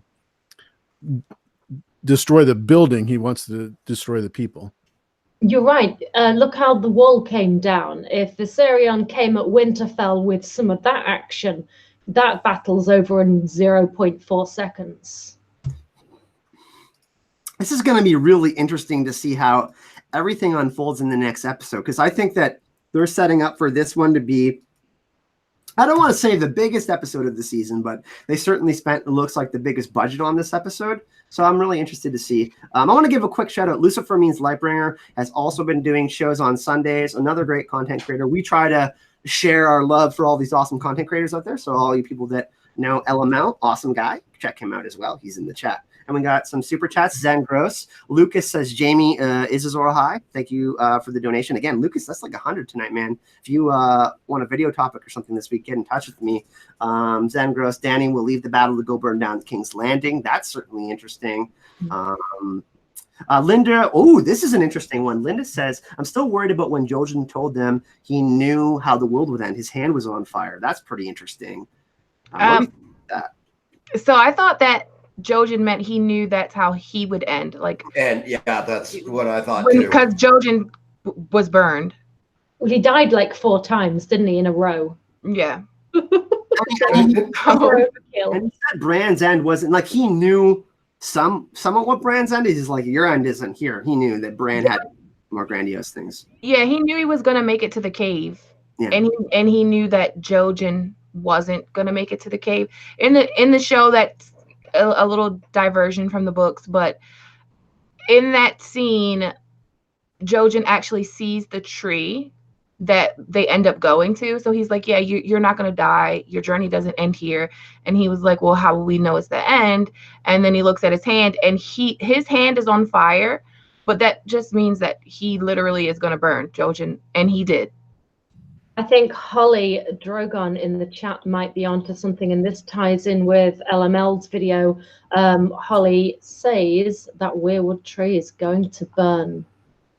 If you haven't seen LML's end game Game of Thrones theory video, you should go and see that. I bigged it up a lot in Robert's pre-stream earlier on, so I won't bang on about that again. Otherwise, people think LML's got me on commission or something. But yeah, it's a great theory and this is to do with the symbolism of Ned Umber being in the spiral, matching the Night King being in the spiral, being created, and the burning. LML feels a Weirwood needs to burn, but not necessarily all of them, one very specific one. And that could be what that fiery hand. But there are other fiery hands, right? Ooh. There are. One quick second. William Goolsby, thank you for the donation. You guys are it's crazy tonight with the donations. Thank you so much. Really, really appreciate all your generosity. Fiery hand, JR. That's interesting in reference to Jojen with the fiery hand. Like Melisandre and Bran are kind of connected to. They're both very deeply rooted in magic and prophecy and all of that. So that's in power, yeah. And in the books, like Melisandre sees Bran as like the great, like she sees him in that fiery vision as the great, like a pawn of the great other with Bloodraven and all that. So there's some interesting connections there. Yeah, and somebody said in the chat, and I didn't catch the name, so I'm sorry, but totally good point of looking for Clarice's name, Clarice Van Houten's name in the opening credits to see if we would get Melisandre in this one. I think they're holding Melisandre back for a later episode. I don't think she's coming in quite yet. 4 or 5. But she is coming in with the fiery hand. Absolutely, I'm 100% sold on that. She's coming in like a wrecking ball with the fiery hand. I want to see Melisandre do what in the books, what she did to Oral's eagle. I want to see her do that to Viserion. You know, we're talking about the Lord of the Rings 2.0 with Helm's Deep and all of that. And if you remember, Gandalf comes in at the end and rescues Theoden and all the other people. And that very well could be what happens with Melisandre. Well, it would be interesting to see if their forces get decimated, because they talked about not being able to take on such a massive force in open field like that. They have a certain tactic that they want to achieve. But I mean, Cersei's still got the biggest army. Jaime talked about how if their armies get crushed, then Cersei would just crush them with the remaining forces that she has, right? Because that's her goal. She just wants to keep King's Landing. But it would be interesting to see if the Fiery Hand has fire magic, how much of they merge with the Red Priest from the books and stuff like that. We don't know how much they're going to include. But I think that we're going to see Melisandre in episode 4 or 5, and we still got Yara, who has ships and stuff like that. So we could see something interesting there if, Theon dies or something like that. Does anybody believe the Golden Army is good? I mean, the Golden Army is going to be our, you know what I mean. Golden Company is going to turn on Cersei? My Golden 66 theory? Hell yes, I believe it. I've been going on that one for a while. I first talked about that on a stream with Robert, Indeed Geek, who Jemma was on with today. And great job on that one, you guys.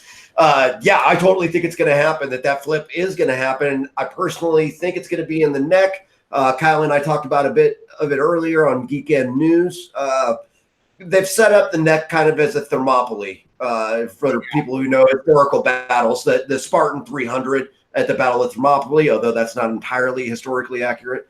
But yes, there were 300 Spartans that fought there. They made numbers account for nothing. And so using terrain to narrow a field of battle, making numbers count for nothing, is something that George R.R. Martin's probably going to play with. And it's just a matter of where they do it at. They can do it in the Eyrie at the Bloody Gate, as Jemma has pointed out many times, Kyle as well. They could do it in the neck on the causeway to create the same kind of narrowing of the battlefield to make numbers account for nothing. I really think it's going to happen. And I think one of two ways that the Golden Company is going to flip. Either they're going to realize that they need to fight for the side of the living, period, and they will flip on that one.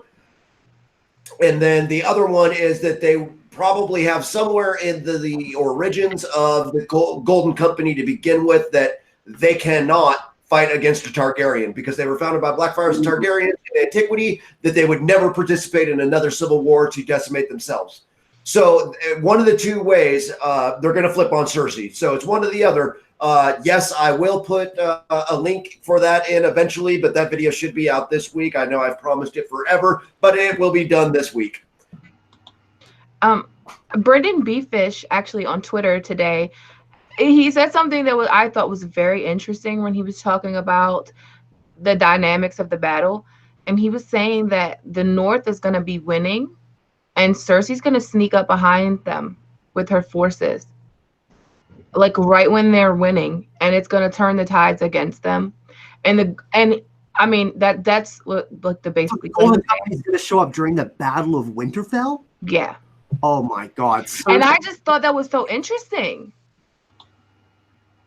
Chat, that gray area is blowing our minds tonight. This is that's Brendan Beefish's thing. I just see it on Twitter. You keep on saying crazy things. It's just like, and you know what's really interesting is in the official season 8 trailer, there's that person with the bow, and they have the really weird hand cover. It kind of looks like what Harry Strickland was wearing with his armor. So I'm hoping. I mean, we know that Bronn is on his secret mission and stuff too. So I don't know. It just seems like a really, really long way for the Golden Company to go in that amount of time. I know we're using fingers jetpacks and stuff like that. So, rest of the panel, Jemma, chat or panel, how much time does everyone still have left here? Is everyone getting pretty tired? Do we still want to go? Do we want to wrap this up with final thoughts? Let's get to a consensus here. I know Jemma, it's like 3 in the morning for Jemma or 4 in the morning. So 20 to 5 in the morning. Okay, so it's really late for Jemma. How does everyone else feel?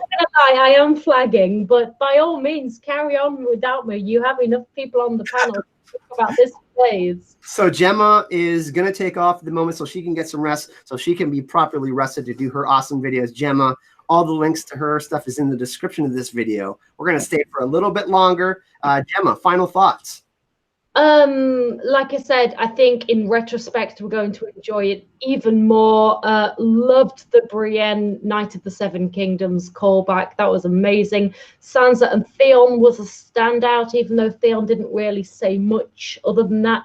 There was a moment between Sansa and Theon later that made me think, oh, is there something? And then I remembered probably not.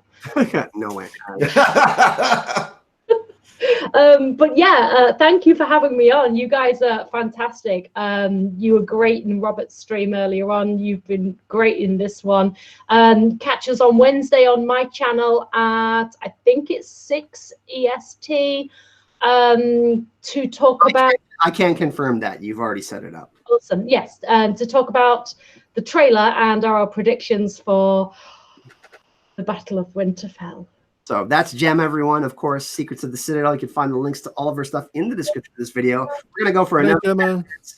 Thank you, Gemma, for joining us. We're going to stay for another 10 minutes, but thanks, Gemma, as always. We'll see you on Wednesday. Cheers. Bye, Gemma. Bye, Gemma. So, okay, we're going to go for another 10 minutes here. There's so many awesome people in the chat. 1,300 people left. Let's start wrapping some closing thoughts and start to really kind of maybe preview episode 3 a little bit. Let's go back to AU Pack Meal here. One of my favorite people in the community. AU, let's talk about it. At the end, we saw Jon and Daenerys kind of do their business thing. Can we see Jon and Daenerys fighting together in the next episode, you think? Like we have to get that, right? Fighting together. Of course, they're going to be on dragons. Yeah.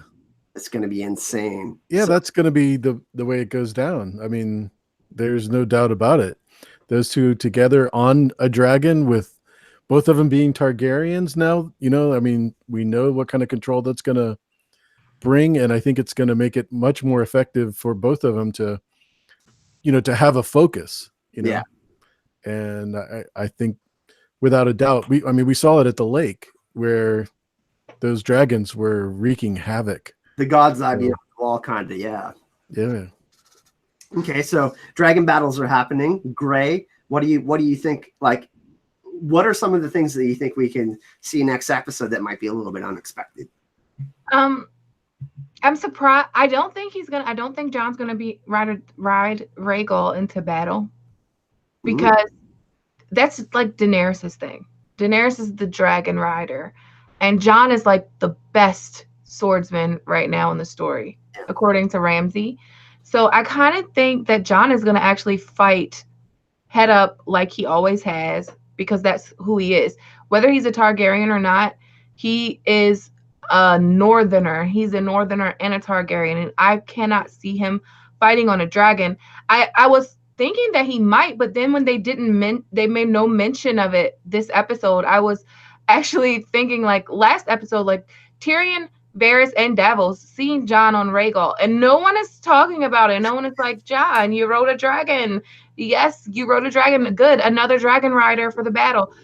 They're not talking about it. So I'm wondering if Jon riding Rhaegal was just to highlight his Targaryen roots, but that's it.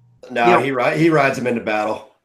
I think we're going to get the dance dragons in the air. I think it's totally going down. King Jon Daenerys, yeah, they're teasing that for sure. One thing that's really interesting that I wanted to talk about with you, panel, was in the teaser trailer, we see a dragon, what looks to be in the dark, and flaming something. And Bran talked about this plan about luring the Night King into the Godswood. And obviously everybody's having their different opinions on like, hey, like Jaime said, hey, the Night King's probably going to detect that we're setting up some sort of plan for him. We obviously know that the Night King can think intelligently. I mean, he waited for that dragon. Like they could have killed Jon and everyone beyond there, but they waited for Daenerys Targaryen to get beyond the wall. Like they knew that was going to happen. So the connection between obviously the Night King and Bran is huge, as he remarked on his arm. But JR, that shot in the official trailer, is that like Drogon trying to flame a White Walker or the Night King or something? Like, because I don't think the Night King was going to die in episode 3. Like, I didn't get to see all the trailer because we started talking, so I didn't get to see the original trailer for the season. It's the season trailer. Oh, my bad. I thought you were talking about this one. I'm like, I didn't get to see it all. That could be a teaser. It could actually happen. I don't know when it's actually going to happen, but it could also be flaming somebody that doesn't want to follow Dany anymore. She does have priors for it. We're gonna get Gray's got some absolute gas on dragons here in a second. Alicia Smith, Night King can ride a dragon and only Targaryens do. I don't believe that. The Night King is basically a god. Let's just throw that out there. Donnell Peoples, thank you for your donation. Really, really appreciate that. Lucas, Jemma, you are a darling. I will relay that to her, Lucas. Thank you. And Donnell Peoples, didn't they say dragons? Didn't they say dragons would guard Bran? Theon and the Ironborn said he would, but yeah. No, they said dragons would too. They said dragons too. So Gray Area, you have some things to say about dragons. Let's hear it. Yes. So the talks about Jon riding Rhaegal into battle in the trailer, the preview trailer, and in the trailer, he's on foot. So if he's on foot, did Rhaegal die? I mean, did they set that up just to have him die and be like, okay, well, like we're losing a major weapon, right? Because I think that if dragons do survive, is Drogon the last one? Like he's so similar to Balerion. They keep on teasing that, right? Yeah. And me and Kyle talked a while back, and Kyle had this amazing theory. I can't believe he hasn't did a video on it. He may have. I don't get to watch that many. I don't remember. We talk about so much shit. But it was about Drogon being the one to kill Viserion. Oh, okay. So we talked about callbacks. People, I've talked about this in live streams. I haven't done a video on it, but now I'm going to do it. So right now, I talked about, you know how Khal Drogo gives the crown of molten gold to Viserys? I think that Drogon is actually going to melt Viserion's face off. I just think they're going to Drogon Viserys. Call back parallel somewhere in there. Yeah. I could see it. I really liked it. I really liked it. But I don't know if it's Daenerys or Jon riding the dragon because, like, I can't decide on it. But I think that Drogon's going to kill Viserion. Now, Jemma released an awesome video, by the way, on Arya with the Weirwood arrow and the Dragonglass arrow, perhaps killing Viserion with an arrow. And there's some stuff in the books, if you're a book reader, where they talk about Weirwood arrows and talk about dragons and stuff like that. So that's pretty interesting. But yeah, that is interesting because you don't want dragons fighting dragons. Yeah. It never ends well. Usually both dragons die. We got Rick Hoppy in the chat, another patron, Liz Kopich. So many awesome people. There's so many new people here. If you're enjoying this, subscribe to the channel. Subscribe to these awesome people too. Everybody's going to be making content. Do we have any more thoughts on dragons before we get to our last points, everyone? JR, AU? Philip Wolf, thank you very much for your donation. Quoting Maester Luwin in the Godswood, talking to Robb Stark and Theon himself. Is there to be a battle in the Godswood? What a great, very apt time to point that one out. Philip Wolf, congratulations, sir. That might be the quote of the night. By the way, Maester Luwin was also the one to offer Theon a path to getting to the Night's Watch. Something correct thing as well. They talked about. I don't know if they're going to do the secret passage things with the crypts in the show, but certainly, people, all the donations. Thank you. Like it's crazy. Really awesome questions tonight too. We try to get to as many as we can, and there's been so many awesome ones. So I'm definitely going to go and look back and try to do a Q&A video and pull some of the awesome comments and questions that all of you have had tonight. But 1,300 people. We had 1,500 people tonight. Awesome. So a lot of creative people, aren't there? A lot of creative awesome people in this community. AU, people from your community and Geek Chat 1 and Hype and Love and Gray Areas community says awesome to see everyone coming together and hanging out. We broke a record of how many people we had live on the channel by like 700 tonight. So Amazing. Yeah, like double. So let's get to final thoughts, everyone. AU, final thoughts on the episode and maybe a prediction for the next episode. Again, I gave it a 9.5 out of 10 just because I don't want to see Arya naked ever. I mean, it was a great scene though in regards to both of them finally getting together, having a special moment, and moving forward. All of the scenes were perfectly timed. I didn't think it was rushed like it was last week. I'm really looking forward to next week, obviously, because we're going to get the huge battle, and this is just so cool. So cool. So you're convinced that Game of Thrones season 8 is going to stick the landing based on this episode? I didn't say that, but I don't want it to be a Lord of the Rings 2.0. Yeah. That's my only fear. And this has definitely, made me think it's not, obviously, but yeah, it's going to be much better. Man, what an episode. Yeah. Gray Area, what are your final thoughts and a prediction for next episode? So my final thoughts on the episode was it was everything that I wanted it to be. It was so much better. I was really salty about episode 1. But this one, it was just like, this episode was a redemption arc for episode 1. Like, it was a complete redemption. It felt like Jaime Lannister's book chapters. Like, it was, I loved it. When Jaime told Brienne to kneel and like when he knighted her, I was just crying. That's a top 5 scene in the whole series. So it was like, that's probably even that top ghost for me. Like, and that's saying something. Right? Chat, you heard it. You heard it from Gray. She said that scene topped Ghost. I don't think I've ever heard her say that. I'm going to give it up to Gwendolyn Christie on this episode, especially because in that scene when she's getting knighted, she's also hearkening back to being danced with at her father's gathering for her. I mean, you can see the hesitation in her face. Are they calling me Brienne the beauty behind my back again? You see the reservation. Man, Gwendolyn Christie just nailed that. Her smile, and then the smile afterward, right? The beaming afterwards. Everything that she did in that scene was so perfect. It was exactly what I would expect Brienne to do. By the way, I don't know if any of you saw her dress at the premiere and how she was dolled up. No, she was gorgeous. It's so beautiful, and she has to play this character where she's masculine. She is so beautiful in real life. Yeah, you're just saying, people. But yeah, that was just like overall, like for Brienne to get that, and the music too was just Ramin Djawadi. We're so lucky to have Ramin too. Like all these leitmotifs, like Petra Halliburton. Like I keep on mentioning her. Go check out her video where she talks about how Ramin uses these cues for certain dark moments or light moments or triumphant moments. It's just everything was so good in this episode. Great, thank you, JR. Yes. Final thoughts, prediction. Final thoughts. This was a fabulous episode. I couldn't have asked for much more at all. I think it's hit everything that I wanted to. It cleaned up dialogue and writing from the previous episode, like Grace said. For me, this was exactly what I wanted. So congratulations, guys. You nailed this one. This was a great episode. Oh, it was absolutely fantastic. Final thoughts from me. Where does this rank among like all the episodes for you guys? Like, where would you rank it in the top 10? Hey, where would you rank this one? Definitely in the top 10, probably 3 or 4. So, wow, in the top 5.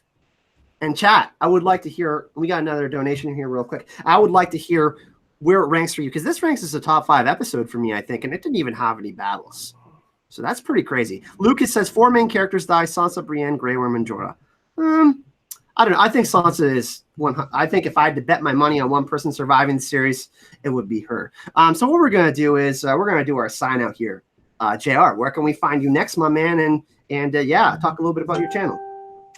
You can find me every Sunday at 1 o'clock Eastern for Geekend News. Kyle will be co-hosting with me during the Game of Thrones season. We talk about geeky news from all over the verse, whether it's Endgame or Dungeons and Dragons news, all sorts of fun stuff. We have a great time on there. And if you want to continue the chat, come and join the chat in Geek Chat 1, the group on Facebook. We talk about this stuff all the time. A lot of great content creators in there. everybody having a great time, super supportive community. It's a lot of fun. So come to chat with us in there. AU Pack Mule. Thank you so much for having me on. It's a pleasure to see you, Gray, on camera as always. Kyle, love you. And JR, I think you're the handsomest guy on YouTube, despite what Kyle said, just to let you know. But I'm in agreement. No, seriously. No kidding. Yeah, it's hard to dispute that. That jawline could I don't know. Yeah, don't even start with the fingering thing. So oh God, no. That was really bad. So I'll be on podcast Winterfell tomorrow night, and then Tuesday I'll be on with Johnny Be Crazy. Then I'll have a live stream on my channel on Wednesday night. So hopefully we'll see you then. Links in the description for AU and JR. Gray area. Thanks for all you great commenters. Yeah, there also, were so many. Everybody. Yeah, the chat and mods were fabulous tonight. Great job, guys. People like Hype and Love fam. Hell yeah. This was a lot of fun. Muted.